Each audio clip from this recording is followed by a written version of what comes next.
Hola queridos amigos, queridos líderes del ciclo del discipulado. Estamos aquí listos para iniciar el bosquejo de la lección del ciclo de discipulado, la fase 2, que tiene como título general Continúe creciendo. Y vamos a hablar un poco sobre las profecías de Daniel, el discípulo y las profecías de Daniel. Estamos en la lección número 11. Y para comentar esta lección está con nosotros el pastor Reinaldo Siqueira, quien es el rector del SALT aquí en la división sudamericana. Bienvenido, pastor. Muchas gracias, pastor. Vamos a hacer una oración y vamos a pedir a Dios que nos bendiga en este momento tan significativo, que hablaremos de un tema tan específico como las profecías de Daniel. Por favor. Bondadoso Padre que está en los cielos, te agradecemos, Señor, por la oportunidad de abrir tu palabra una vez más y repasar esta enseñanza de esas profecías que nos revelaste, Señor, en el libro de Daniel. Bendíganos, esté con nosotros para que tu palabra se quede clara y realmente nuestra fe afirmada en ti, Señor, Amén. en tus promesas, en la venida de Jesús, en todo que tú harás en la historia. Lo pedimos todo, te lo agradecemos en nombre de Jesús. Amén.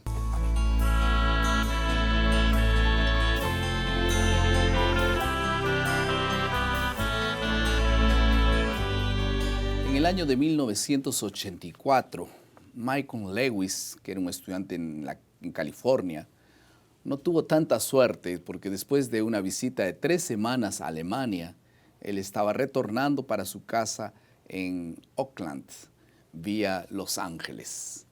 En Los Ángeles, cuando un funcionario de la aviación aérea de Nueva Zelanda anunció el embarque para Auckland, Lewis entendió que era Oakland y entró en el avión. Y después de ya estar volando, Lewis descubrió que estaba equivocado, pero era tarde, demasiado tarde para volver. Cuando volvió para los Estados Unidos, nada menos por la misma aviación de Nueva Zelanda, él explicó que el problema era que los neozelandeses hablaban diferente. Y nosotros, claro, sonreímos por causa de eso, porque Lewis viajó y demoró casi 1 día y medio más para volver a su casa. Ahora, cometer ese engaño es realmente vergonzoso, pero equivocarnos en lo que respecta a nuestro destino eterno no es nada realmente gracioso. La Biblia habla de personas que en el día del juicio pensarán estar en la verdad, a bordo, rumbo al cielo, solo que descubrirán que están llegando a un lugar equivocado. Por eso el enfoque de la lección de esta semana es conocer las profecías del libro de Daniel, que confirma la realidad de los tiempos en que vivimos. Vamos ahora a la segunda parte de nuestro bosquejo, que es la comprensión o también la exploración del texto.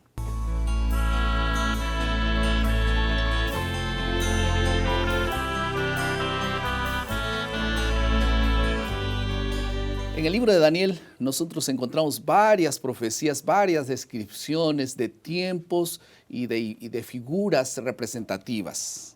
En el capítulo 2 y específicamente en el capítulo 7 nosotros encontramos un paralelo entre la estatua de Nabucodonosor, que todos conocemos, y los animales que están descritos en el versículo o capítulo 7. Este es un paralelo.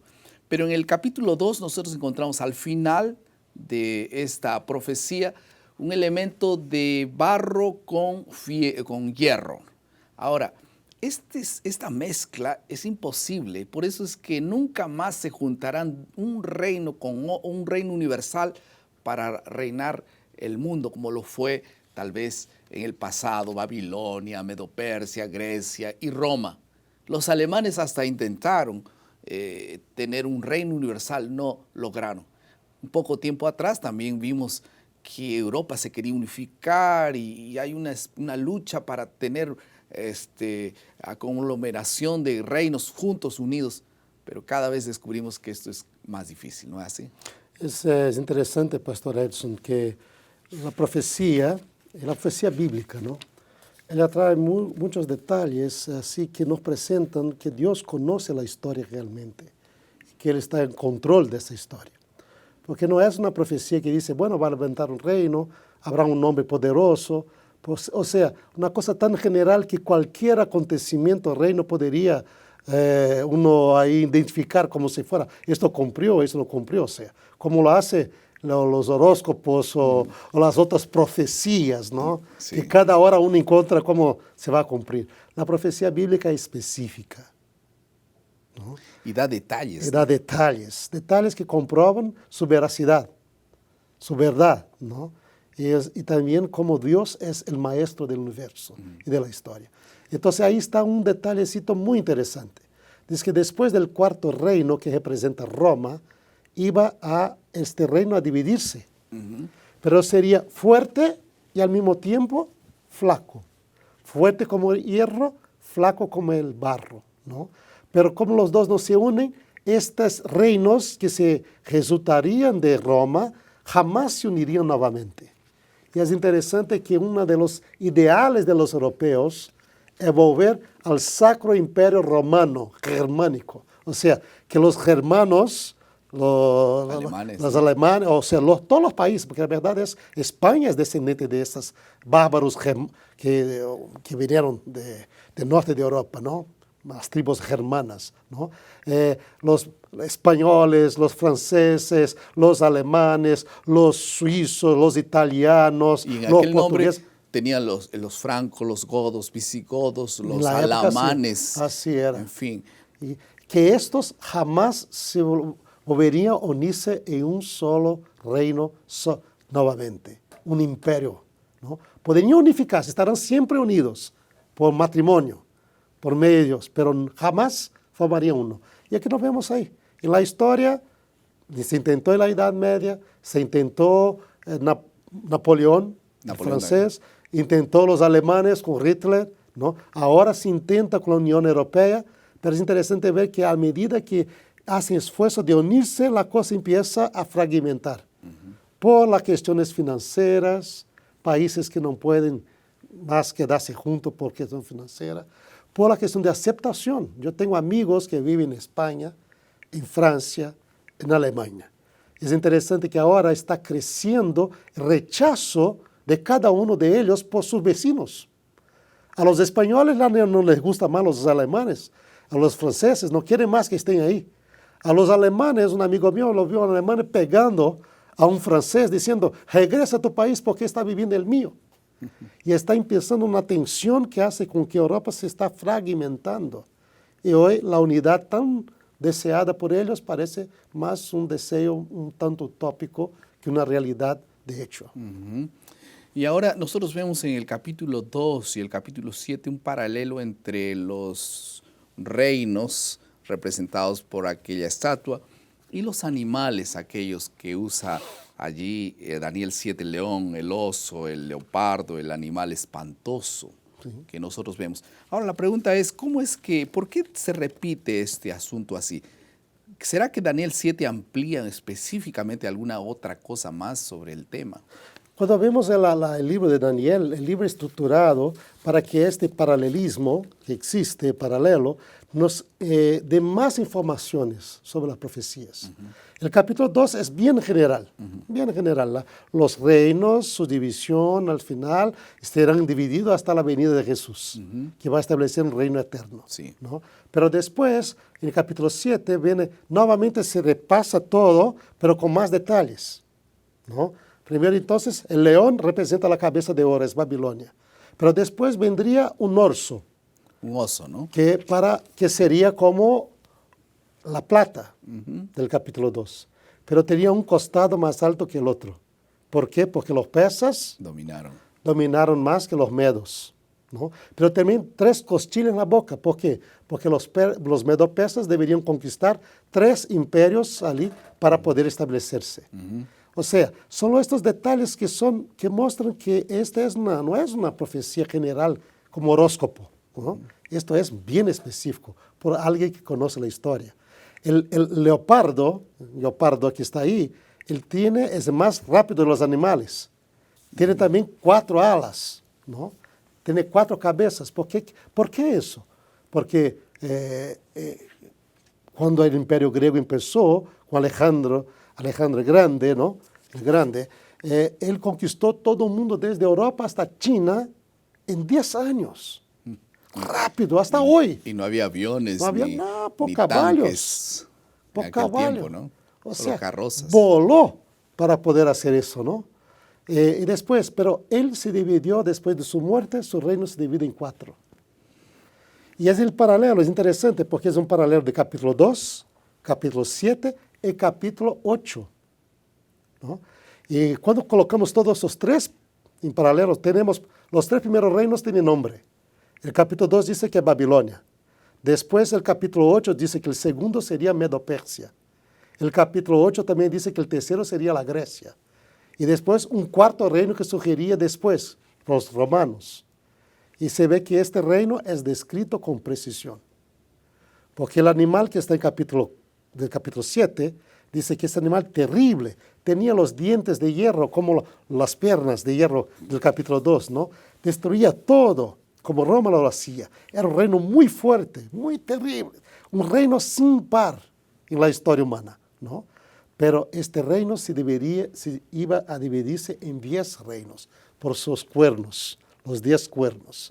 Y cuando miramos la historia, ¿qué pasa? Roma, en el año 476, va a caer y dar origen a 10 reinos bárbaros, que dan origen a los países europeos de hoy, ¿no? Y entonces estos reinos bárbaros están ahí. La profecía lo decía, 10. Pero después dice que va a aparecer un poder político religioso que ataca los 3 cuernos, porque necesita establecerse, pero también ataca la Biblia, la verdad del pueblo de Dios, habla cosas contra Dios, ¿no? Y contra el sistema del santuario, y vemos eso que la historia en la Edad Media se pasó exactamente eso, ¿no? Y entonces allí surge una pregunta, ¿no? De Daniel que dice, ¿y hasta cuándo será esta desolación de ese sistema, de ese cuerno pequeño? ¿Y hasta cuándo será la prevaricación? Y las verdades serán echadas por tierra también. Y entonces allí después parece que Daniel en otro tiempo, pero en la secuencia del capítulo 9 responde, bueno, esto va a comenzar y comienza a describir la orden para restaurar Jerusalén. Ahora, nosotros encontramos que en la Biblia hay aparentemente tres órdenes, ¿no? Que sería la orden de Darío, de Ciro y también de Artajerjes. Entonces mucha gente dice, bueno, hubo 3 órdenes. ¿Cuál es que los adventistas colocan finalmente para definir el día que comienza esa profecía de los 2300 días? ¿Cómo definir esa fecha? Entonces es interesante que el ángel Gabriel dijo que cuando empezaste a orar por la libertación del pueblo, salió un orden en el cielo. Te veía una orden en el cielo y vine a enseñarte para que conozca. Y en el libro de Esdras, ¿no? El capítulo 6, el verso 14, es muy interesante lo que está escrito aquí, porque está relacionado con eso, ¿no? Sí. Dice así, y los ancianos judíos edificaban y prosperaban conforme la profecía del profeta Ageo, y Zacarías, hijo de Ido, edificaron pues y terminaron por orden del Dios de Israel. Entonces, un orden del Dios de Israel. Y por mandato de Ciro, Darío y Artajerjes, rey de Persia. Entonces, un orden de Dios que se va a realizarse en la historia por 3 mandatos imperiales. Ciro, Darío, Artajerjes. Entonces, por eso nosotros entendemos que los 3 mandatos de los reyes persas es parte de la orden de Dios. Y por tanto, la fecha que se empieza es la fecha de Artajerjes. Y ese año exclusivamente es el año 457 antes de Jesús. Como ustedes saben, los años no se cuentan así, se cuenta 1, 2, 3, 4, 5 para adelante y 1, 2, 3, 4, 5, 450 para atrás, ¿no? Y entonces por eso es que tal vez 1844 llega exactamente no en el 44, si tuviésemos que restar 2300 días menos 457 sale exactamente 2000 o sale 1843. Pero recuerda que estamos contando de atrás para... Sí, no hay el año cero. No hay el año cero. Y por eso los estudios llegan al año 1844, en octubre, específicamente el 22 de octubre. Porque el año también no se empieza en enero como el nuestro. Los años de la fecha aquí empezaba en el otoño en el hemisferio norte, que sería el periodo de septiembre-octubre, ¿no? Exactamente.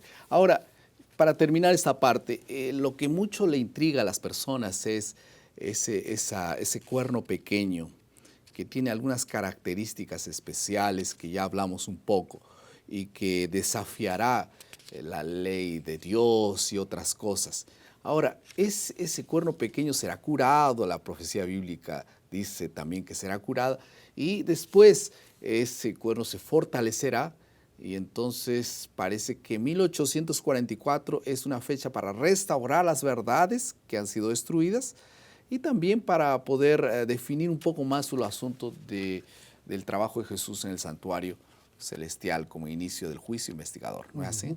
Sí, es interesante que un punto importante, yo creo, para nosotros que estudiamos la profecía, es que mucha gente, influenciada ahí por las películas y por la literatura cristiana aquí de varias iglesias, ellos están esperando el anticristo. Pero en la Biblia el anticristo iba a aparecer cuando el imperio romano cayera y 10 reinos aparecieran. Entonces aparece el cuerno pequeño, que en la Biblia es el anticristo. Pero dice que él va a durar hasta el fin, va a hacer cosas terribles, pero durará hasta el fin, cuando Jesús vendrá nuevamente, ¿no? Y cuando miramos a esa profecía, es interesante la exactitud profética, porque el tiempo nos da fecha, años, para que sepamos que las cosas son precisas, que Dios realmente conoce la historia. Y por tanto, aunque este poder sea tan grande y que ha por tantos siglos trabajado y que la gente lo acepta tan bien hoy, ¿no? Tan bien, ¿no? Aún la verdad va a prevalecer y aquellos que aman la verdad van a recibir el reino para siempre. La verdad será restaurada. La verdad será restaurada. Y para eso empieza un movimiento, porque dice, ¿hasta cuándo el santuario será restaurado o justificado? ¿No? Parte de la restauración del santuario es restaurar las verdades que se olvidaron. Verdades como el santuario, su importancia, verdades como el sábado, su santidad, verdad como la inmortalidad, la mortalidad del alma. El hombre no tiene una alma inmortal. Verdad sobre la reforma de salud, estilo de vida, ¿no? Aspectos, todos esos que son parte de verdades que se olvidaron durante los ciclos de apostasía de la iglesia. Y en esa profecía de las 70 semanas también hay exactitud, ¿no? El 457, hay a partir de ahí 7 semanas, y esas 7 semanas que representan 49 años, que termina justamente el 408. ¿Qué pasó en el 408? Entonces, vemos aquí que estos primeros 7 semanas, 49 años, estuvo involucrado en la reconstrucción de Jerusalén, restablecer su independencia como ciudad, como rincón político, ¿no? Pero el foco es el Mesías. Este es solo primero, porque después de 69 semanas, 483 años, si uno empieza en 457, el año del mandato ahí de Artajerjes, uno llega al año 27, el bautismo de Jesús.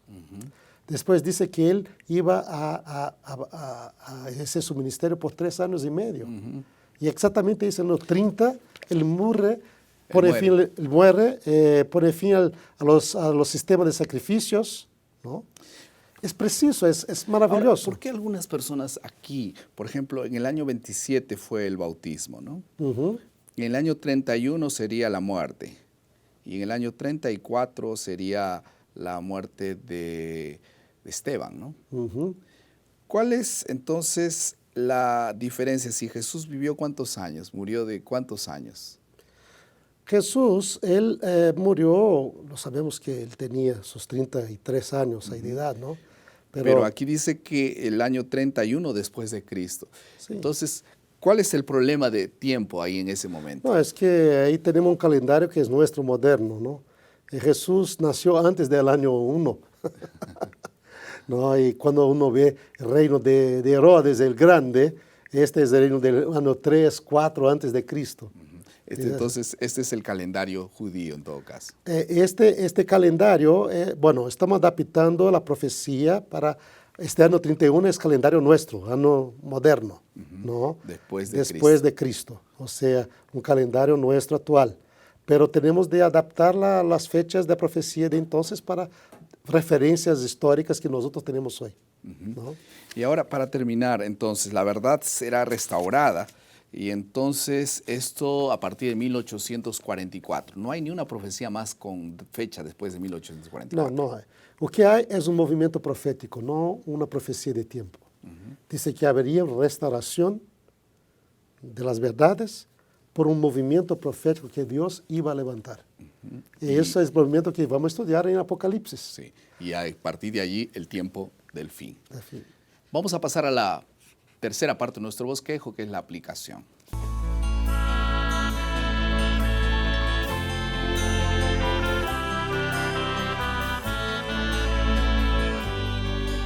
Las profecías bíblicas son un medio eficaz para fortalecer nuestra fe. El movimiento adventista no es el fruto de iniciativas humanas, más es el cumplimiento de profecías bíblicas fundamentales. Por eso es que nosotros no debiéramos tener orgullo de ser el pueblo de Dios, debiéramos tener responsabilidad porque Dios llamó a este pueblo con propósitos definidos. Debiéramos nosotros entonces cumplir la misión porque existimos. Vamos a pasar a la última parte de nuestro bosquejo, que es la creatividad.